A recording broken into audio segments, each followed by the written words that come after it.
Hola, soy Joan Vitrán, director del grupo Compliance del Baglis Aliasnik. Les doy la bienvenida a un nuevo episodio del podcast Rule the Rules de Compliance Latam, donde exploramos temas de compliance, ética, mejores prácticas corporativas. Hoy contamos con la presencia de Camila Méndez, Compliance Officer de SAM. Camila, ¿cómo estás? Muy bien, Joab, muchas gracias. Gracias a ti por estar acá. Cuéntanos un poco, Camila, primero sobre ti. Sabemos que viviste en Colombia, en Chile ahora. Cuéntanos un poco tu carrera y particularmente cómo llegaste a Compliance. Bueno, yo te cuento un poco, yo soy colombiana de nacimiento, pero mis papás, o sea, mi mamá particularmente chilena, mi papá colombiano. Estudié el colegio, la universidad en Colombia, estudié Derecho, soy abogada en Bogotá y a raíz de algunos temas, mi familia se vino a vivir a Chile y yo acababa de terminar la universidad y dije, bueno, voy a ver si me gusta, me quedo y si no, pues me devuelvo.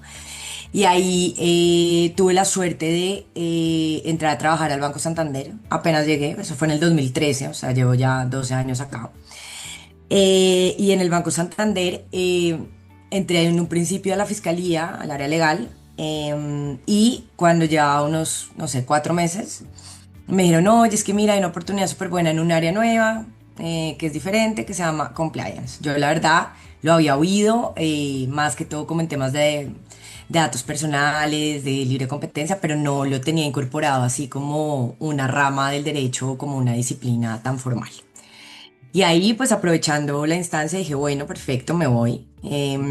También dependía, digamos, del mismo fiscal, entonces era como un área más de la fiscalía.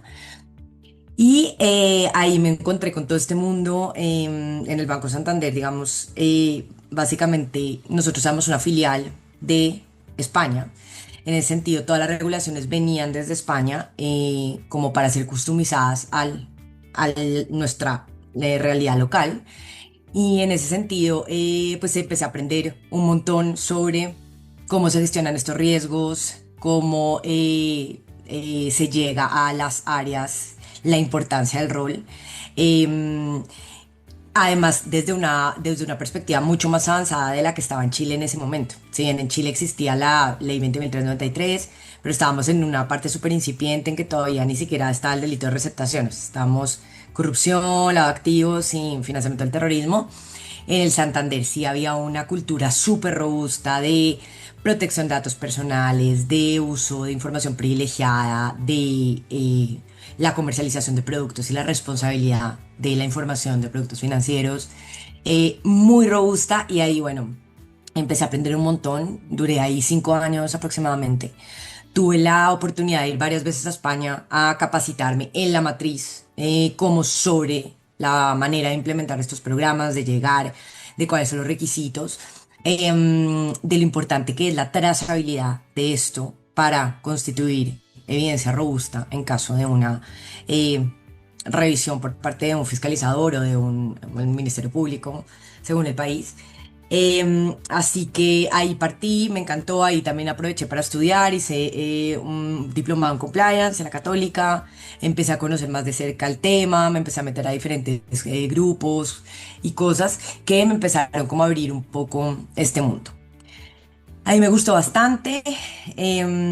Posteriormente, bueno, me cambié de trabajo, fui para CMPC.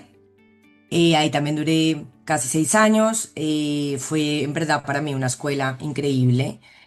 Obviamente fue diferente pasar de un sector muy regulado como es un banco, en donde hay una unidad de análisis financiero que te está pidiendo constantemente reportes, que te está pidiendo el tema de control de información privilegiada, además de ser un banco muy grande y además tener una matriz muy robusta que se preocupa mucho por el cumplimiento de estas normas, digamos, a nivel de la Unión Europea, a nivel mundial, a una empresa que si bien era muy grande, pues digamos, estos temas, al no ser una empresa regulada por la UAF o por algún fiscalizador de una manera tan incisiva como lo puede ser un banco, pues se lo tomaba de otra forma.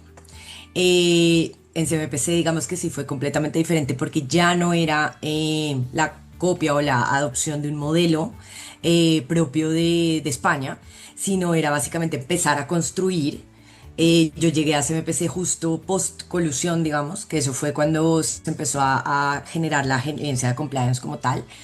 Y pude, bueno, llegar de la mano de una persona que actualmente es el gerente de compliance y riesgos que sabe muchísimo y él logró posicionar estos temas en la alta administración y empezar a que las personas vieran un poco lo relevante y cómo aportaba valor, digamos, a nuestro modelo de negocio, a la estrategia de negocio de la compañía.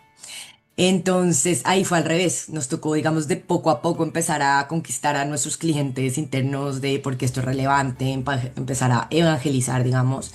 Y ahí tuvimos obviamente mucho aprendizaje de ensayo y error y de ver, oye, eso de pronto no funciona, de pronto estamos controlando mucho, de pronto no.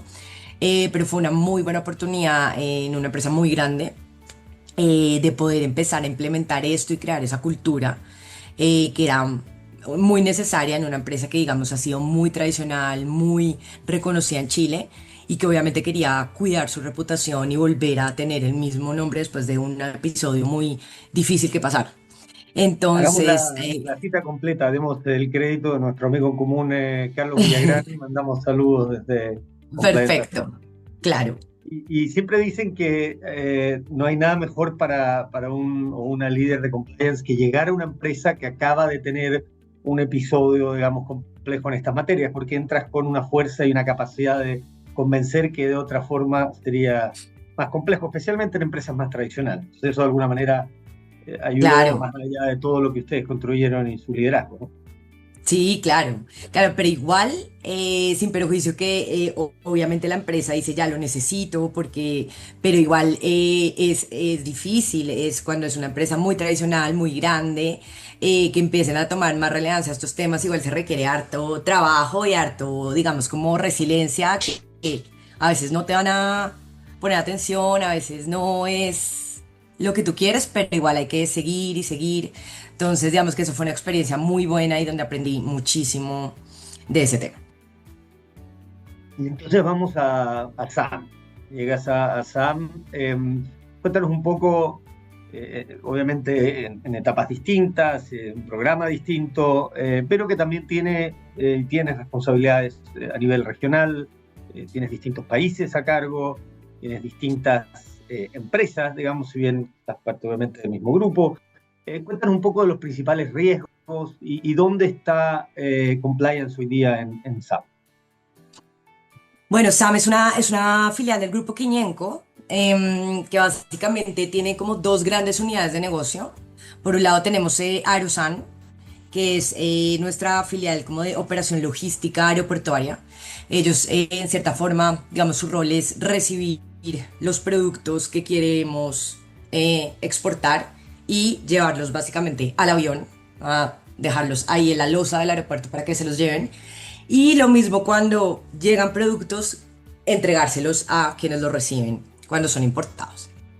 Ahí nosotros tenemos un rol muy importante porque somos básicamente un brazo extendido de la aduana para todo lo que tiene que ver con importación, exportación, cómo llega, cómo se revisa la mercancía, cómo cumple con las normas de importación, aduaneras, etcétera.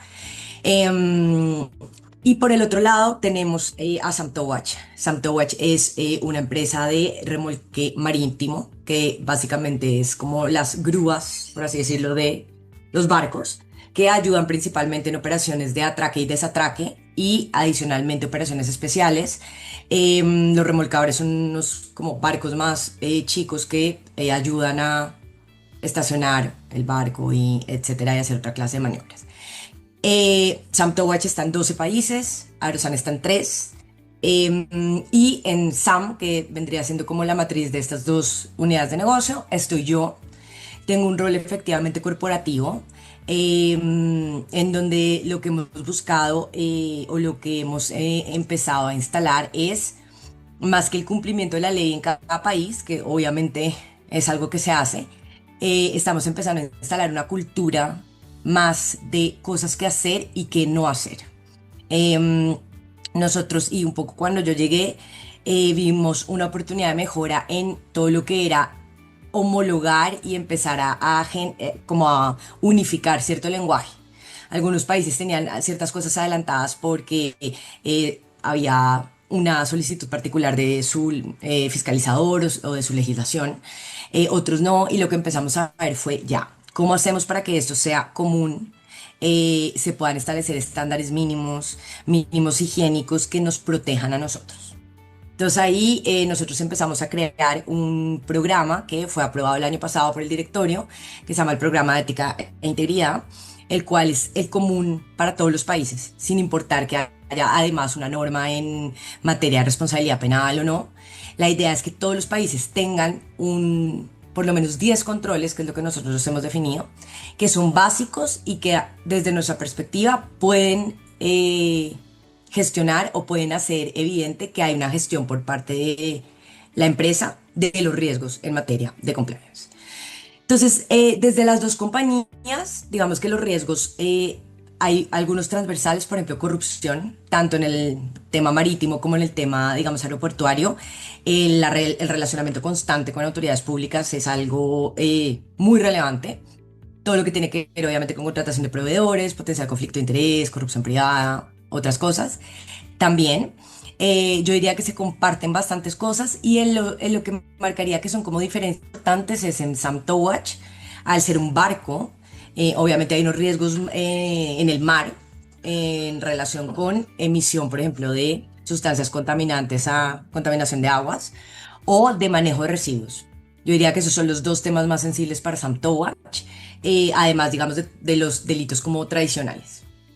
Y para el tema de Aerosan, todo lo que tiene que ver con contrabando, que efectivamente nosotros sí tenemos un rol en el que nosotros no nos hacemos responsables de la carga, pero sí somos responsables de no ver señales o banderas rojas muy notorias y que se nos pasen por ahí. Entonces, en ese tema hemos implementado pues diferentes cosas, sin perjuicio de que sean unidades de negocio con fondos distintos. Hemos logrado llegar a un lenguaje común en el que buscamos que haya una misma política de buenas prácticas, de qué se hace, qué no se hace, más que, ay, es que la ley tal en tal Claro. país, es como, mira, en relacionamiento con funcionarios públicos, esta es la clave, sin importar el país. Esas son los do's and don'ts, qué se hace, qué no se hace, a dónde se reporta, etcétera. Y así lo hemos empezado a hacer, como con grandes temas generales por ahora. Primero en materia de anticorrupción, todo lo que tiene que ver con conflictos de intereses, donaciones, aportes, relacionamiento con funcionarios públicos, corrupción privada, entre otras cosas. También todo lo que tiene que ver con cultura, con la línea de denuncias, cómo levantar la mano, a quién levantársela, etcétera. Y hay Em, una pregunta, porque además de los distintos países, de las distintas unidades de negocio, tienes distintas audiencias, ¿no es cierto? Tienes desde un directorio, desde un grupo de ejecutivos, digamos, muy sofisticados, hasta distintos niveles de trabajadores que están ahí en la primera línea, con la exposición quizás al principal riesgo. ¿Cómo haces para llegar con tu mensaje, con estas mejores prácticas a todos? Pues mira, yo creo que ese es un tema muy relevante de los compliance officer en general y creo que nosotros nos hemos enfocado mucho en simplificar. Creo que nosotros los abogados tendemos a veces a complicar el lenguaje de una forma que se vuelve un poco árida para la audiencia. Entonces digamos que lo que nosotros hemos tratado de hacer es tratar de hablar el mismo lenguaje del negocio. Lo primero que hemos tratado de hacer y que yo creo que es demasiado importante es conocer muy bien tu negocio. Cuando tú vas y le hablas a un ejecutivo con ejemplos propios de la actividad que ellos realizan, es muy diferente a que tú le hables de algo totalmente abstracto que se ve lejano, no lo va a entender y obviamente no le va a poner la misma atención que cuando tú le dices, acá hay un riesgo porque en este proceso puede pasar esto, esto y esto. Entonces creo que ahí, primero, es demasiado relevante conocer muy bien el negocio, conocer cuáles son los procesos de mayor riesgo, por qué, cuáles son tus principales grupos de interés, con quiénes, cuáles son tus contrapartes clave y por qué eso es riesgoso. Y poderlo trasladar a la alta administración de una manera más simple y más sencilla. Eh, Creo que es muy importante no ser, digamos, como alaraca, en el sentido de que todo es grave, todo es difícil, porque creo que eso también es algo que bloquea a que te apoyen internamente. Entonces creo que es muy relevante, o por lo menos lo que yo trato de hacer es mostrarme o ser un partner de, como de, ¿qué quieres hacer? Veamos cómo lo hacemos, pero hagámoslo bien, pero hagámoslo. Entonces, eso, digamos, es lo que tratamos de hacer, de simplificar, de mostrar los riesgos muy enfocados en el negocio, de tratar de ser, digamos, lo más objetivos posibles en qué tan grave realmente se puede materializar el riesgo. Obviamente hay industrias que el nivel de, no sé, cohecho, por ejemplo, podría ser muy diferente según el relacionamiento, cuáles son los funcionarios con los que te reúnes, etcétera. Entonces, tratamos de aterrizarlo mucho a la realidad de la compañía como tal. Obviamente cuando hay que decir no, es no, pero siempre la idea es simplificarlo y poderlo meter en un lenguaje mucho más de negocio. También por eso Sí. hemos tratado, por ejemplo, de las buenas prácticas o las cosas que hemos incorporado en compliance, traducirlas en, por ejemplo, indicadores.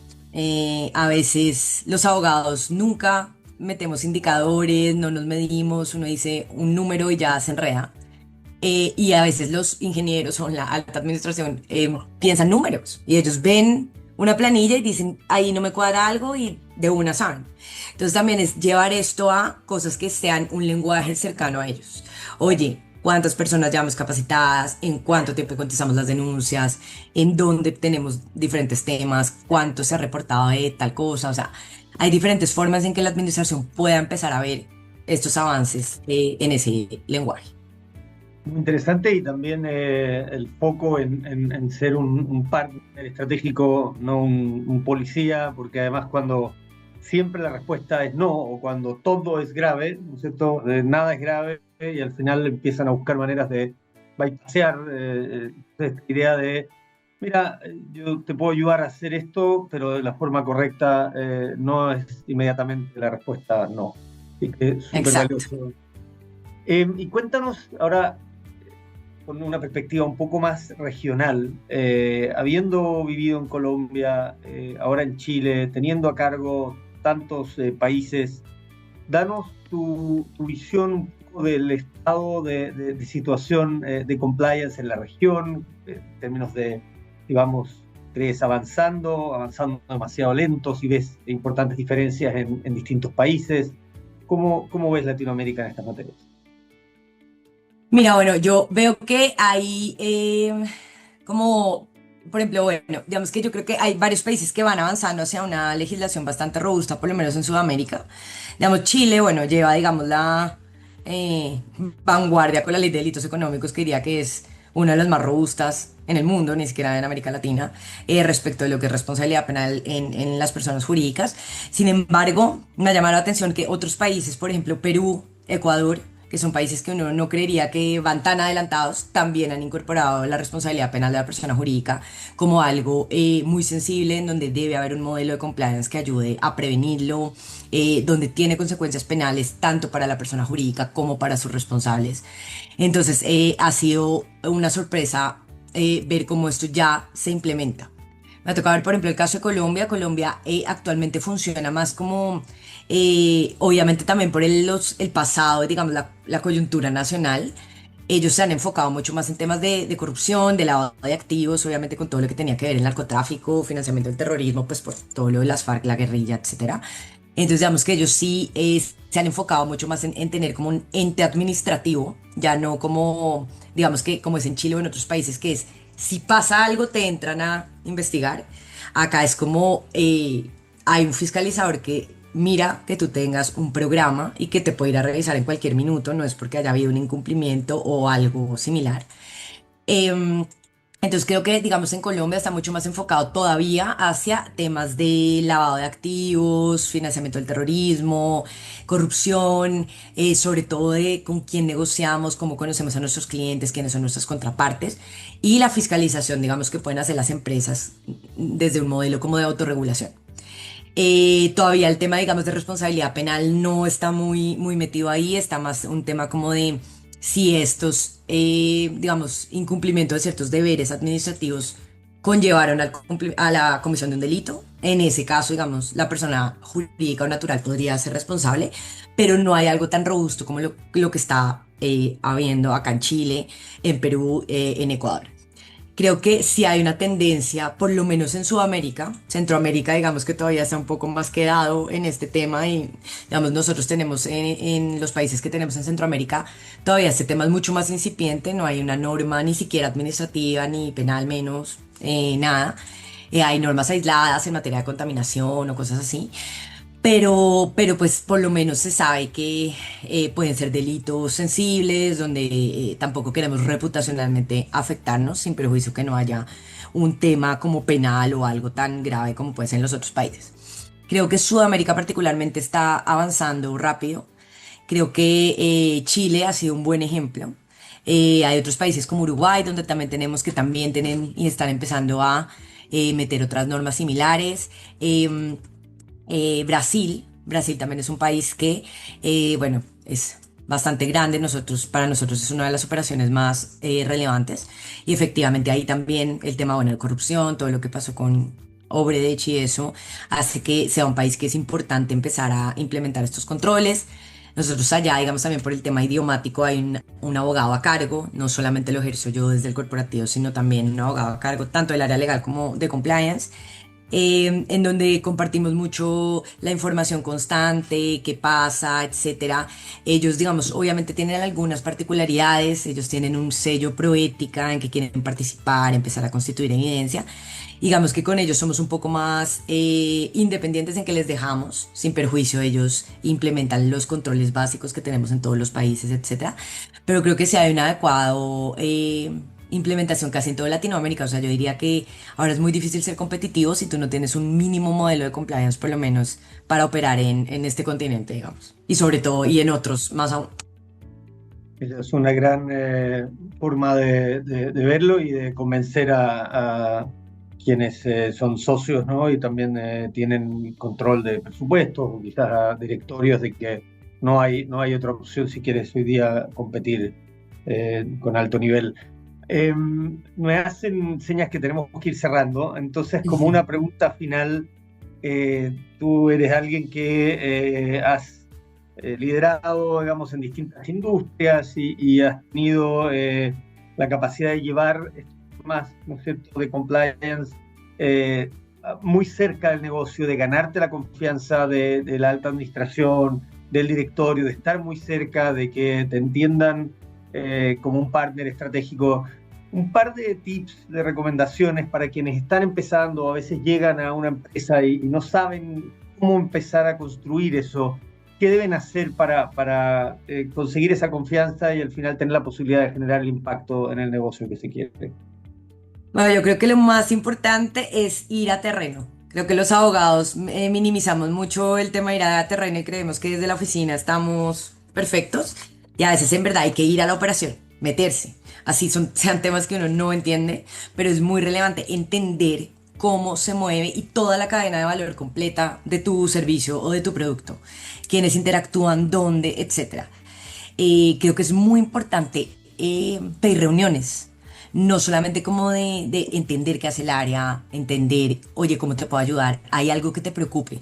Creo que esa ha sido una de las preguntas que más puertas me ha abierto en el trabajo.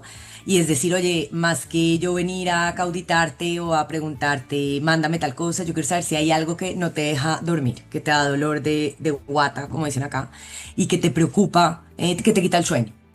Sí, mira, es que sabes que yo a veces pienso que tal proveedor y tal tema, y eso empieza a ser súper relevante para ganarse la confianza. Entonces creo que un tip que yo le daría a alguien que empieces, uno, conoce muy bien el negocio en el que estás, porque solamente así vas a poder acercarte a los riesgos. Ni los vas a maximizar ni los vas a minimizar, porque si los conoces vas a poder poner ejemplos cercanos, la gente te va a escuchar porque estás siendo al grano. Simplifica la forma de comunicarte. Creo que ese tema también es clave, no llegar con diapositivas llenas de normas, con negrita subrayado la norma, o sea, no. Creo que la forma entre tu lenguaje sea más simple y cercano al negocio, mejor llegaba a tener. Y el otro tema es, trata de ser impecable en tus presentaciones. Creo que, digamos que para compliance son pocos las instancias. Es un área que va al comité de ética que puede ser cada 3 meses y tienes que lucirte. La presentación tiene que estar impecable, tiene que tener sentido. Tú puedes tener que responder todo lo que te pregunten, porque te estás jugando el posicionamiento de tu área en pequeños momentos. Entonces creo que eso, digamos, sería los principales consejos. Conoce muy bien, trata de ser lo más impecable posible, tanto en forma como fondo, y simplifica. Acércate al negocio. Extraordinario, Camila. De verdad, muy buenas recomendaciones. Ha sido de verdad Gracias. un gusto tenerte aquí. Eh, No, yo feliz cuando quieran. para nuestros oyentes, les recordamos que no olviden seguirnos en LinkedIn e Instagram como Compliance Latam. Están invitados a visitar la página compliancelatam.legal. Actualmente tenemos material de interés, guías comparadas en muchos temas, protección de datos, investigaciones internas, laboral, etcétera. Les recuerdo también que el 27 de noviembre en el Hotel Ritz de Santiago tenemos nuestro foro Compliance Latam, un evento imperdible. No olviden compartir este episodio. Nos vemos en el próximo para seguir conversando sobre compliance, ética, promover nuestras prácticas y recomendaciones como las de Camila para las organizaciones. Muchas gracias, Camila, nuevamente. Hasta la próxima. Gracias a ti, Joab. Un gusto.